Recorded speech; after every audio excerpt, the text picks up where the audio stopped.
맞습니다. 오늘 이 시간 우리에게 임하실 하나님 말씀 보도록 하겠습니다. 우리 안승호 간사님 나오셔서 귀한 말씀 봉독해 올리겠습니다. 오늘 우리에게 주실 하나님 말씀은 구약성경 시편 127편 1절에서 3절 말씀입니다. 여호와께서 집을 세우지 아니하시면 세우는 자의 수고가 헛되며 여호와께서 성을 지키지 아니하시면 파수꾼의 깨어 있음이 헛되도다. 너희가 일찍이 일어나고 늦게 누우며 수고의 떡을 먹음이 헛되도다. 그러므로 여호와께서 그의 사랑하시는 자에게 잠을 주시는도다. 보라, 자식들은 여호와의 기업이요 태의 열매는 그의 상급이로다. 아멘. 우리 잠시 기도하고 말씀 전하겠습니다. 참 좋으신 아버지 하나님 감사합니다. 오늘도 열린 마음과 들을 귀 허락하여 주옵소서. 말씀이 우리 삶 가운데 체득되게 하시고 삶에 적용될 때에 놀라운 역사 이루어 주옵소서. 한 주간도 승리케 하심을 믿고 거룩하신 예수님 이름으로 간절히 기도하옵나이다. 아멘. 할렐루야. 아멘. 중국 어느 마을에 유명한 명의가 의원이 살고 있었답니다. 그의 의술이 얼마나 뛰어나든지 이 마을의 자랑거리였답니다. 그는 성심으로 환자를 대하고 진단과 처방에도 능해서 날마다 그의 직무는 문전성시를 이루었다고 합니다. 하지만 세월이 흐르고 그 나이 들어 병들어 죽게 되자 이 명의집 앞에 많은 백성들이 모여서 탄성을 자아냈답니다. 이제 자신들이 아프면 누가 과연 자신들을 고쳐줄까 해서랍니다. 자신의 죽음을 누구보다 안타까워하며 애도할 마을 사람들을 보니 명의도 임종을 앞두고 석연치 않은 마음이었답니다. 하지만 그는 가까스로 몰려오는 시름을 뒤로 하고 많은 사람들을 안정시키면서 다음과 같이 말했답니다. 여러분 걱정 마십시오. 여러분에게 저보다 훨씬 더 훌륭한 3명의 의원들을 소개하겠습니다. 사람들의 귀들이 반짝 열렸어요. 그때 그가 말하기를 그것은 바로 좋은 음식과 적절한 운동과 충분한 수면이랍니다. 라고 소개했답니다. 좋은 음식과 적절한 운동 그리고 충분한 수면, 어쩌면 우리 몸에 이보다 더 좋을 의원들은 없지 않나라는 생각을 해봅니다. 문제는 안타깝게도요, 현대인들이 이 몸에 좋을 의원들을 없이 여긴다라고 하는 것입니다. 좋은 음식은 어느덧 인스턴트 음식으로 바뀌어지게 되었고 적절한 운동은 무리한 일들로 채워졌으며 충분한 수면은 어디로 간데없이 없어지고 불규칙한 수면만 남아있었습니다. 이 중에서도 가장 크게 방치되어 있는 부분은 바로 불규칙하고 불충분한 수면이 아닐까 싶습니다.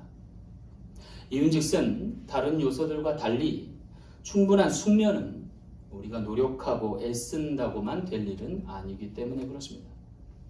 여러분 요사이 충분한 숙면을 취하고 계십니까? 오늘 성경 말씀은 오늘에게 충분한 숙면의 비결을 하나 소개하고 있습니다. 오늘 2절 말씀 후반부에 보니까 여호와께서 그의 사랑하시는 자에게 잠을 주시는도다 했습니다. 주를 사랑하는 자에게 잠을 주신다는 거예요. 여러분 우리가 하나님을 경외할 또 하나의 이유를 발견한 셈이에요. 오늘 우리가 그토록 주를 사모하며 주께 사랑받아서 충분한 수면 가운데 건강을 유지할 수 있는 우리 사랑 모든 지체 되시길 간절히 축원합니다. 자, 그렇다면 누가 주의 사랑을 받아 숙면을 취하고 또 그로 인해 어떤 은택을 입게 될까요? 오늘 말씀을 통해서 귀한 깨달음 얻기를 원합니다. 첫 번째는요, 쉼을 더하여 주십니다. 오늘 1절 말씀 함께 보겠습니다.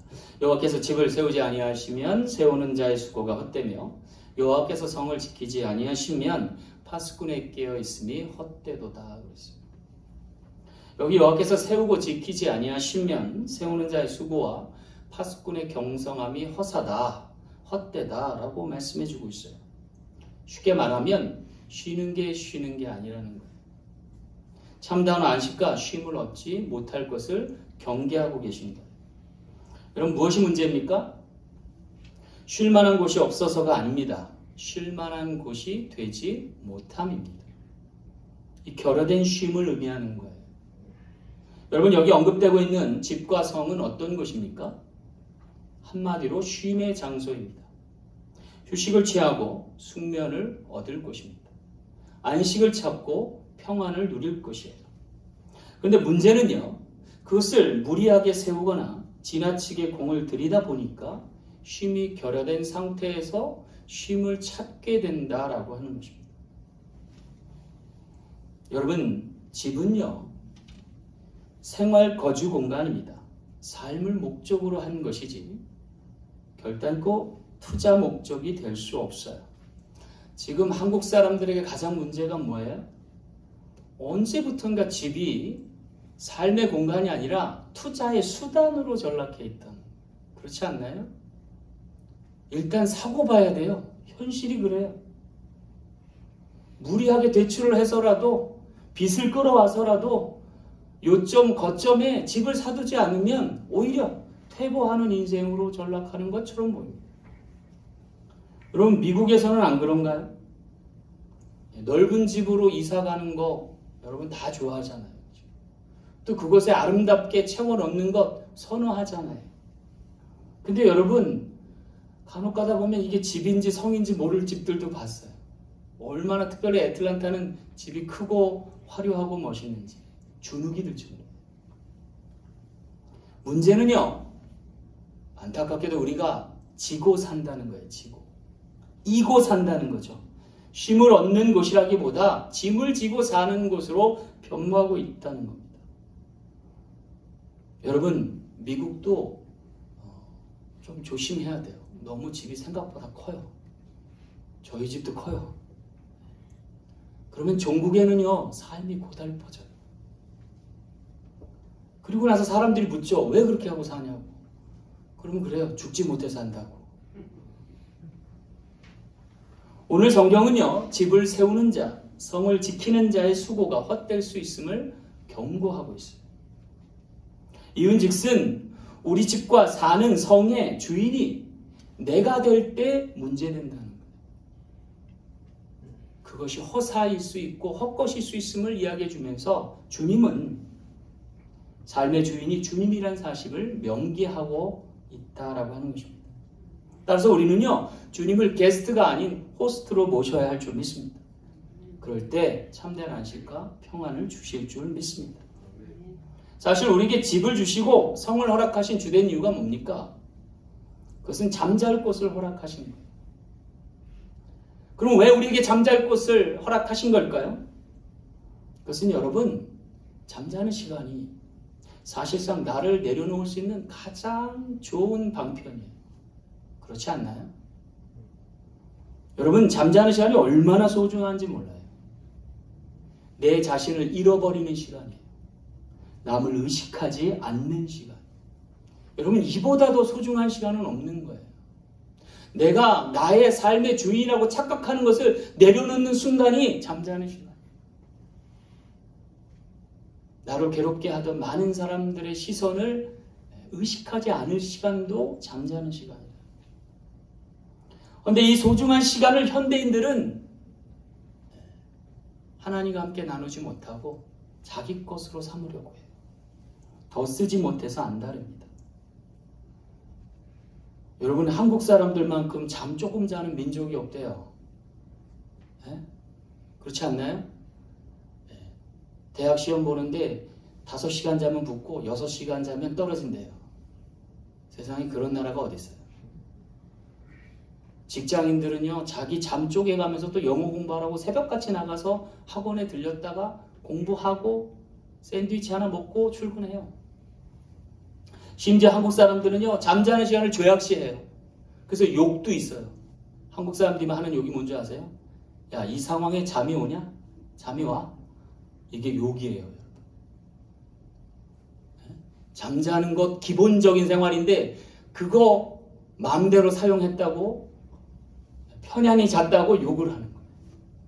아마 외국 사람들한테 이런 얘기하면 놀랄 거예요. 너 잠이 오냐 지금? 잠이 와? 여러분, 이거는 삶의 주인이 하나님 되심을 모르고 하는 소리예요. 하나님이 왜 우리에게 잠을 주시느냐?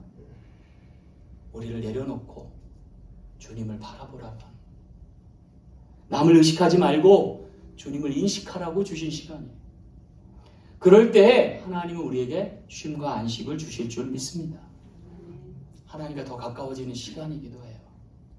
그래서 오늘 우리가 밤낮 주를 기억하며 감사할 수 있는 저와 여러분 되셔서 참된 쉼과 안식을 누리는 우리 모든 사랑지체 귀한 영혼 되시길 간절히 소망합니다.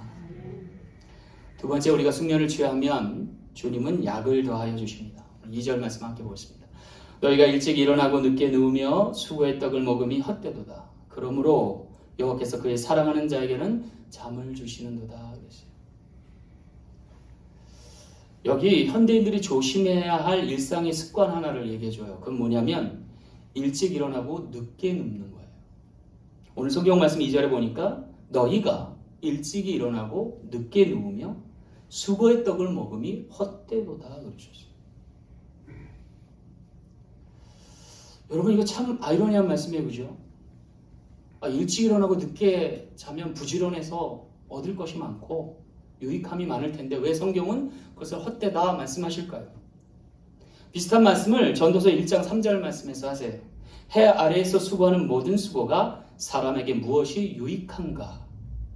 8절 말씀에도 모든 만물이 피곤하다는 것을 사람이 말로 다 할 수 없나니 눈은 보아도 족함이 없고 귀는 들어도 가득 차지 아니하도다 하셨어요. 아무리 채우리 한들 채워지지 않는 것이 만사이고 설사 채운들 흡족하지 않을 것이 인생임을 알려주시는 대목이에요. 과연 무엇이 문제일까요? 채울 수 없는 욕망과 채워지지 않는 세상입니다. 더 많이 가지면 행복할 것 같고 더 많이 누리면 족할 것 같지만 늘 허기진 것이 인생이고 늘 불만에 쌓여 있는 것이 삶이 아닐까라는 생각을 봅니다. 가진 것으로 만족하지 못하고 더 갖고 싶어 안다라는 우리의 욕심이 문제라는 것이고 그것으로부터 죄가 왔고 그로 인해서 사망이 왔음을 기억하라는 거예요. 어쩌면 우리가 더 많이 갖고 더 편히 살고 애쓰면 애쓸수록 우리에게 찾아오고 늘어나는 것이 두 가지예요. 하나는 죄고 또 하나는 병입니다. 죄악이고 질병인 거예요. 그렇지 않나요, 여러분? 우리가 경계하고 조심할 때문에 부지런하다라고 능사가 아닌 거예요. 어디에 힘을 쏟아야 하고 어디에 삶의 책을 가지고 살아야 할지를 성경은 명확하게 제시해 준다 하겠습니다. 자, 그럼 어떻게 사는 것이 잘 사는 걸까요? 뉴욕에서 크게 성공한 한 기업인이 있었습니다. 성공을 했는데 너무 삶이 망가졌어요. 가정도 소홀하고 자기 몸도 많이 쇠락해지고 그래서 모든 것을 내려놓고 여행을 떠나기로 했습니다. 그리고 떠난 것이 그가 멕시코 연안 해안가였대요. 그곳에서 자연 풍광을 보고 위로를 받고 또 많은 삶의 사람들을 보면서 위로를 받고 있었는데 하루는 부둣가에서 한 어부를 만나게 됐답니다. 그런데 이 어부는 큼지막한 황다랑어를 몇 마리 잡아놓고는 낮잠을 자고 있는 거예요. 그가 가까이 다가가자 그의 다가오는 발자국 소리에 잠이 깼나 봐요. 공교롭게도 남의 낮잠을 방해한 셈이죠. 좀 미안한 마음이 있어서 말을 걸었답니다. 황다랑어 물이 참 좋네요. 그 큼지막한 고기를 잡으려면 얼마나 시간이 걸립니까? 라고 물었어요. 잠결에 깼던 이 어부가 2시간이면 족하죠? 라고 답을 했답니다. 그러자 기업가는 자신의 그 기업가적인 이 특성이 나타난 거예요. 아, 그래요? 그럼 낮잠을 자지 말고 더 가서 많은 고기를 잡으면 어떨까요? 라고 물었어요.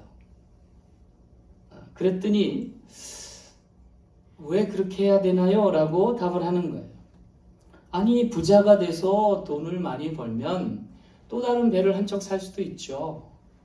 그건 사서 뭐하게요? 라고 답하자 그렇게 배를 늘려가면 부자가 될 거 아닙니까? 그러면 더 많은 배를 살 수도 있고 더 많은 어부를 일꾼으로 부려서 나중에 저처럼 미국에 공장을 세울 수도 있어요. 그리고 통조림 공장으로 아마 당신은 큰 부자가 될 겁니다.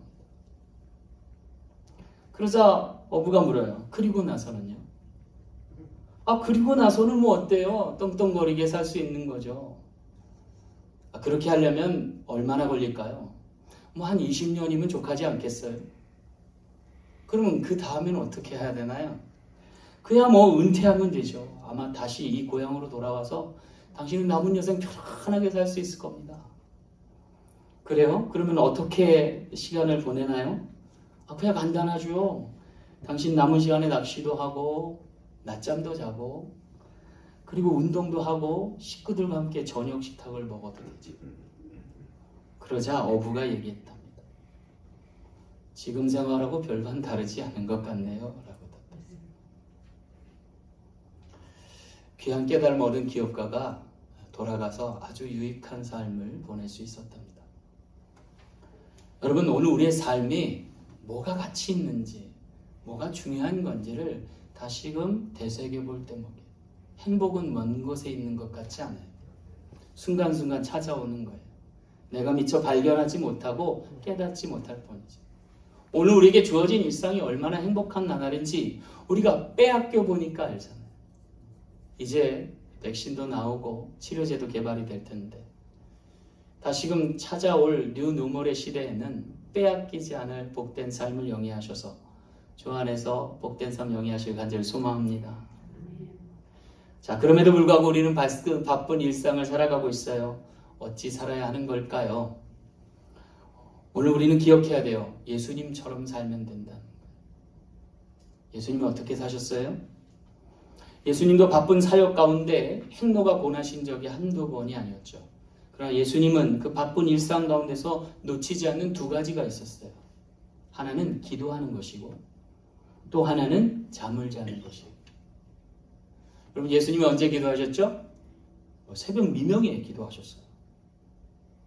새벽 미명에 기도하셨다는 얘기는 뭐예요? 그만큼 바쁜 일상을 사셨다는 거예요. 하지만 주님은 숙면을 놓치신 적이 없으세요.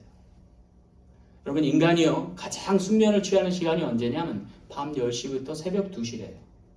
요 4시간만 풀로 자면 거뜬히 일상을 보낼 수 있어요. 그런데 오늘 우리가 한번 생각해봐요. 내가 자는 시간이 밤 10시부터 새벽 2시인지 요 시간이 안 채워지면 추가적으로 잠을 더 자야 돼요. 주님도 밤이 맞도록 기도하신 적이 있어요. 그럴 때는 주님은요 쪽잠이라도 주무셨어요. 언제요? 갈릴리 바닷가 호숫가를 건널 때. 그럴 때는 주님이 간혹 잠이 드신 것을 성경이 기록해요. 하루는 풍랑이 일었어요. 배가 뒤집힐 지경이에요. 뱃사공이었던 제자들이 무서워 떨 만큼. 근데 주님은 여전히 주무시고 계셨어요. 제자들이 깨웠어요. 흔들어서. 우리를 돌보지 아니하시나이까. 주님은요 이렇게 쪽잠도 깊이 주무셨던 걸 볼 수 있어요. 그래서 그 건강함을 가지고 놀라운 일들을 많이 행하셨죠. 많은 치유 사역을 통해서 많은 사람들에게 약이 되어 주셨다라고 하는 거예요. 사랑하는 성도 여러분, 오늘 우리도 주님 닮아서 기도하기를 쉬지 않고 또 충분한 잠을 자서 건강한 몸으로 많은 영혼 케어하고 돌볼 수 있는 귀한 지체 되시길 간절히 소망합니다. 마지막 세 번째, 숙면을 취하면 꿈을 더하여 주십니다. 오늘 3절 말씀 함께 보겠습니다. 보라, 자식들은 여호와의 기업이요 태의 열매는 그의 상급이로다 그랬어요.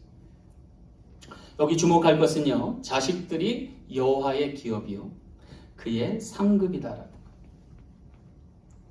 이 말씀 속에 이스라엘의 기본 전제가 들어있어요. 그것은 자신의 자녀들조차도 하나님의 것이라는 신앙이에요. 따라서 자녀의 양육에 있어서 그들을 구별된 자로 인칠 뿐만 아니라 하나님께 자녀 교육을 맡길 정도였다. 특별히 자녀들이 입을 열 때쯤에 하나님께서 그들에게 명하시기를 그들에게 다음과 같은 의식을 행하라고 했대요. 신명기 6장 8절에 나와요. 너는 또 그것을 내 손목에 메어 기호를 삼으며 내 미간에 붙여 표를 삼고 또 내 집 문설주와 바깥문에 기록할지니라 그랬어요. 이것은요, 말씀의 단편들을 표신하게 몸에다가 부착할 것을 주문하시는 거예요. 그래서 말씀 상자 같은 거 이렇게 이마에다가 붙이기도 하고 또 집 문설주에 붙여놓기도 하는 거죠. 오해는 마셔야 돼요. 이게 부적 아닌가, 부적의 표 같은 거 아닌가라고 생각하실 텐데 이건 부적의 뜻과는 좀 달라요. 오히려 우리의 집과 우리의 몸이 하나님의 인치신 하나의 표적임을 알려주는 대목. 이것은 내가 하나님의 것임을 나타내는 거다. 왜 이렇게 하는 걸까요? 말을 배우기도 전에 이렇게 하는 이유가 뭘까요? 그것은요, 꿈에서라도 하나님 배우라는 거예요. 말씀으로 양육되라는 거죠. 그러고 보면 성경의 위대한 사람들은 다 하나님께서 꿈으로 역사하신 걸 볼 수 있어요. 야고보의 경우만 봐도요, 일찍 어린 나이에 집을 나오게 됐죠. 바담 아람이라고 하는 먼 타국에 가서 삶을 살아가야 하는데 그 가는 걸음에서 그가 하나님을 배웠어요. 밤에 돌베개를 잡고 잠을 자는데 하나님 꿈에 나타나셔서 계시하셨죠. 내가 반드시 돌아올 것을 약속해 주셨죠. 그래서 야곱이 흔들림 없는 이민 생활을 했는지 모르겠습니다. 요셉의 경우를 봐도 꿈으로 역사하셨어요. 이 꿈 때문에 사실은 형제들에게 배신당하고 팔려가고 노예되고 억울한 일을 당해서 감옥에 갇히기도 하죠. 하지만 하나님은 그에게 꿈을 주시고 해석할 수 있는 능력을 주셔서 놀랍게도 애굽의 총리의 반열에 이르기까지 하셨습니다. 솔로몬의 경우는 어떨까요? 오늘 본문 말씀은 솔로몬의 시편입니다. 솔로몬도 우여곡절 끝에 왕이 되었어요. 하지만 다윗처럼 잘 다스릴 만한 자신과 역량이 부족했어요. 그래서 그가 간절히 기도하다가 잠이 들었는데 꿈속에서 하나님이 나타나셔서 그에게 지혜를 주셨다라고 하는 거죠. 다니엘의 경우도 마찬가지입니다. 어린 나이에 포로로 잡혀가고 환관이 되는 수모도 겪었지만 꿈을 해석하는 능력을 허락받아서 그가 사자굴에서도 노임을 받고 놀라운 제국의 재상으로서 하나님의 영광을 나타내는 귀한 종으로 살게 되었다. 여러분, 하나님은요, 꿈으로도 역사하시는 하나님입니다. 그 하나님께서 우리 모두에게 비전으로 함께하여 주실 줄 믿습니다. 여러분, 하나님께 구하세요. 하나님이 허락하셔서 이전에 귀한 영혼으로 가득 채우는 놀라운 역사 이루어 주실 줄 믿습니다. 요엘서 2장 28절 말씀에 그 후에 내가 내 영을 만민에게 부어주리니 너희 자녀들이 장래일을 말할 것이며 너희 늙은이는 꿈을 꾸며 너희 젊은이는 이상을 볼 것이라 하셨습니다. 이 제단에 꿈꾸는 자들이 많아서 하나님의 능함을 나타낼 수 있는 귀한 제단 되길 간절히 소망합니다. 이제 주님 주신 잠을 통해서 꿈을 통해서 쉼을 얻고 복을 누릴 수 있는 우리 사랑하는 모든 지체 되시길 간절히 소망합니다. 말씀을 맺겠습니다. 제가 청년 사역하면서 청년들을 데리고 안식에 대한 주제를 가지고 수련회를 한 적이 있어요. 그때 앙케이트 조사를 하나 한 적이 있는데 아이들에게 제가 물었어요. 여러분의 쉼을 방해하는 요소가 무엇입니까? 라고 적게 했어요. 그런데 아주 의외의 답변이 나왔어요. 뭐냐면 다른 사람, 타인의 시선을 의식하는 것입니다. 라고 답했기 때문에 이게 청년들에게는 굉장히 피곤한 일인가 봐요. 다른 사람을 의식하고 사는 거. 남의 시선에 동요되는 거. 어쩌면 이것이 오늘 우리를 얽매일 수 있다라고 하는 것이고요. 또 이것이 또한 우리에게 무거운 짐이 될 수 있다는 거죠. 미국에 사는 한인들이 한국에 사는 한국 사람들보다 그나마 감사할 것이 하나 있어요. 그건 뭐냐면 타인의 시선을 덜 의식해도 된다. 그렇지 않나요? 더 많이 갖지 못해도 조금만 얻고 살아도 남을 의식하지 않으면 얼마나 우리가 짐을 덜 수 있는지 모르겠습니다. 그래서일까요? 주님은 마태복음 11장 28절에 수고하고 무거운 짐 진 자들아 다 내게로 오라 내가 너희를 쉬게 하리라 그랬어요. 여러분, 쉼은 다른 데 있지 않아요. 내 자신을 내려놓는 것 그리고 나를 주님께 내어 맡기는 것에서부터 시작되지 않나 싶습니다. 주님은 그렇게 공생의 기간 동안 머리 둘 곳이 없이 사셨음에도 풍랑 속에서도 잠을 주무실 수 있었습니다. 서기관과 바리새인들처럼 사람을 의식하기보다 오히려 철저히 하나님만 인식하며 복되게 사셨습니다. 그리고 오늘 우리에게 구원을 선물로 주셨습니다. 이제 주님 모시고 영접하며 살았던 사도들처럼 우리 모두 천국에서 주님과 함께 안식할 수 있는 저와 여러분 되시길 간절히 소망합니다. 한 주간의 삶도 쉼을 얻고 복을 누려서 주 안에서 승리하시는 한 주가 되시길 간절히 소망합니다. 기도하겠습니다.